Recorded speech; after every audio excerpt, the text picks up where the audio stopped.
একাত্তরের হাতিয়ার গর্জে উঠুক আরেকবার, একাত্তরের হাতিয়ার গর্জে উঠুক আরেকবার। জয় বাংলা। জয় বাংলা। আমরা দেখতে পাচ্ছি অধ্যক্ষ আহাদ চৌধুরীর নেতৃত্বে বাংলাদেশ মুক্তিযোদ্ধা সংসদ কেন্দ্রীয় কমান্ড কাউন্সিল নির্বাচনে স্মার্ট প্যানেল বাংলাদেশ আওয়ামী লীগের ৭৫তম বাংলাদেশ মুক্তিযোদ্ধা সংসদ প্রতিষ্ঠা বার্ষিকীতে ফুল দিয়ে শ্রদ্ধা নিবেদন করতে এসেছে।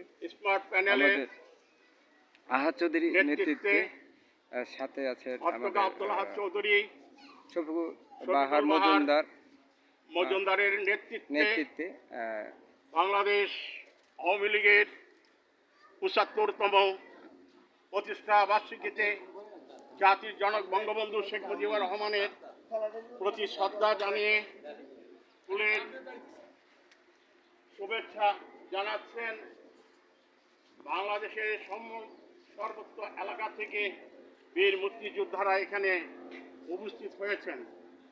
আগামী দিনে মুক্তিযোদ্ধাদের নেতৃত্ব বাংলাদেশ মুক্তিযোদ্ধা সংসদ কেন্দ্রীয় কমান্ড কাউন্সিল নির্বাচনের স্মার্ট প্যানেলের পক্ষ থেকে সারা দেশের মুক্তিযোদ্ধাদের পক্ষ থেকে বাংলাদেশ আওয়ামী লীগের ৭৫তম জন্মবার্ষিকীতে আমরা আমাদের প্যানেলের চেয়ারম্যান আহাদ চৌধুরী নেতৃত্বে এখন আমরা সবাই বঙ্গবন্ধুর প্রতিকৃতিতে পুষ্পার্ঘ্য অর্পণ করে শ্রদ্ধাঞ্জলি জানাচ্ছি।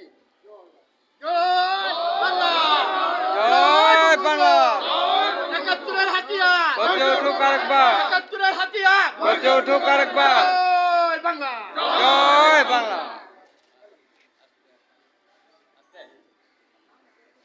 এখন আমরা এখানে যারা আছেন সবাই এখানে আমরা দেখতে পেলাম বীর মুক্তিযোদ্ধারা এখানে এসেছেন। আপনাদের কেমন লেগেছে একটু কমেন্ট করবেন। ভালো কমেন্ট করব ভিডিওতে। মোবাইল নম্বর দিয়ে সেই রিচার্জে আপনারা পুরস্কার লোড হিসেবে পাবেন। আপনাদেরকে আমরা চেষ্টা করব যে একটা ভালো পজিটিভ কমেন্ট করবেন এবং কমেন্টে মোবাইল নম্বরটি দিবেন। সেইটি আমরা লটারি আকারে বা আপনাদের কমেন্টটি ভালো লাগলে আমরা আপনাদেরকে রিচার্জ এবং লোড পুরস্কার হিসেবে দিব। আমরা এখন অধ্যক্ষ আহাদ চৌধুরীর কিছু বক্তব্য শুনলাম। দলের কারণে দল নেতৃত্ব দিয়ে দেশকে স্বাধীন করেছে জাতির জনক বঙ্গবন্ধু শেখ মুজিবুর রহমানের ডাকে এবং মানে আমাদের যেভাবে একত্রিত করেছিলেন, যে ঐক্যে নিয়ে আসছিলেন, সেই ঐক্য আজকে জননেত্রী শেখ হাসিনার নেতৃত্বে সেই ঐক্য হয়ে এই দেশটাকে মুক্তিযুদ্ধের চেতনায় উদ্বুদ্ধ করা যে আমাদের ইচ্ছা, সেই ইচ্ছা যাতে প্রতিষ্ঠিত হয়, সেই জন্যই আমরা এখানে আসছি এবং আমরা এই আন্দোলন চালিয়ে যাব। জয় বাংলা, জয় বঙ্গবন্ধু। আমাদের অধ্যক্ষ আহাদ চৌধুরী উনি হচ্ছে আমাদের মুক্তিযোদ্ধা যে তালিকা হয়েছিল মুক্তিবার্তা, সেই মুক্তিবার্তার জনক আমাদের সেই আহাদ চৌধুরীর নেতৃত্বে মুক্তিযোদ্ধা সংসদে থেকে যে মুক্তিবার্তা হয়েছিল, সেই আহাদ চৌধুরী সেই চেয়ারম্যান মুক্তিযোদ্ধা সংসদে, সেই আহাদ চৌধুরীকে আমরা সম্মান জানাই, শ্রদ্ধা জানাই, সালাম জানাই। এই আসলে এমন বীরত্ব গাথা যে মুক্তিযোদ্ধা, তাদেরকে আমরা মাঝে মাঝে দেখি, খুব আনন্দিত হয়ে আপ্লুত হয়ে। আপনাদের কেমন লেগেছে যে আহাদ চৌধুরীকে দেখেছে, সেই মুক্তিবার্তা প্রণয়নকারী সেই আমাদের সেই আহাদ চৌধুরী, অধ্যক্ষ আহাদ চৌধুরী।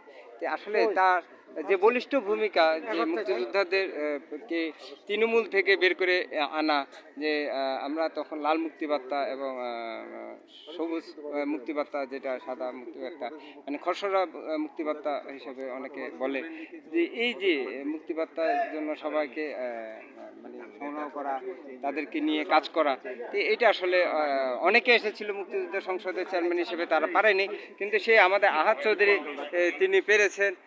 এই জন্য তাকে আমরা সম্মান শ্রদ্ধা জানাই এবং তার নেতৃত্বে মুক্তিযোদ্ধা সংসদ আগামীতে স্মার্ট প্যানেল নির্বাচিত হবে এবং আহাদ চৌধুরী এবং সাথে শফিকুল বাহা মজুমদার মহাসচিব হিসেবে থাকবেন। আমরা তাদেরকে একসাথে পাবো, কারণ একে অপরের সাথে মিলেমিশে দেশকে এগিয়ে নিয়ে যেতে হবে। মুক্তিযোদ্ধা পেরেছিল, মুক্তিযোদ্ধারা পারবেই, আর আমরাও পারবো। সেই মুক্তিযোদ্ধার সন্তানরা আজকে সেই ধানমন্ডি ৩২-এ বঙ্গবন্ধু স্মৃতি বিজড়িত সেই বাড়িতে শ্রদ্ধা নিবেদন করলেন আমাদের অধ্যক্ষ আহাদ চৌধুরী। তার নেতৃত্বে পুষ্প অর্পণ করলেন আমাদের বীর মুক্তিযোদ্ধারা। তারা দেশকে এগিয়ে নিয়ে গেছেন, আমরা দেশকে এগিয়ে নিয়ে যাব। সবাইকে একসাথে জয় বাংলা। দেশপ্রিয় বাংলাদেশ চ্যানেলটি আপনারা সাবস্ক্রাইব করবেন, কমেন্ট করবেন। আপনাদের ভালো কমেন্ট আপনারা মোবাইল নম্বর দিয়ে উপহার এবং রিচার্জ লোড পেতে গেলে আপনাদেরকে অবশ্যই ভালো কমেন্ট করতে হবে। ভিডিওটি কেমন লাগলো অবশ্যই কমেন্ট করে জানাবেন। দেশপ্রেমে বাংলাদেশ।